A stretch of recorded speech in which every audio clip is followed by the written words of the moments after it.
Hi, this is Eric from LD Products, and today I'll be showing you how to replace a PG-260 black ink cartridge and your Canon PIXMA TS6420 printer.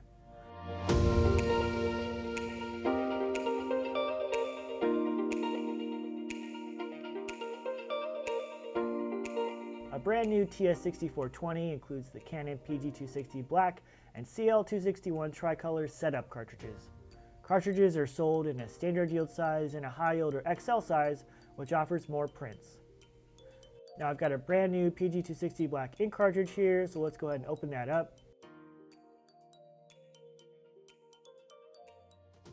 And I like to prep new cartridges over a trash can, so let me grab a trash can really quick, and then we'll continue with the unwrapping process. Okay, so the first thing you want to do is remove the orange piece of tape.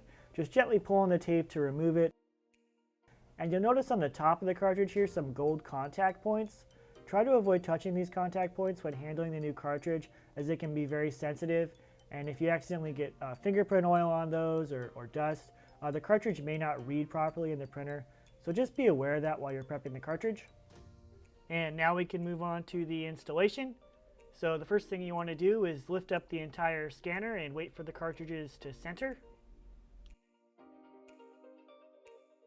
Then we can remove the depleted black cartridge, and you'll see a latch here that's covering the cartridge. So just lift up on that to remove the cartridge and take it out.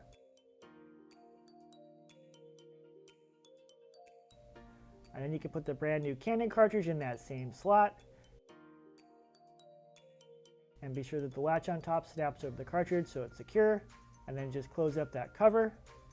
And we're all set. You can start printing. If you enjoyed this video, please leave us a like and subscribe to our channel for more printing tips. If you have any printing questions, feel free to leave us a comment. And if you're looking to save money on printer ink, click the link in the description to check out the compatible version of the cartridge featured in this video, or find other popular cartridges for a great price at ldproducts.com, where you're ink and toner experts.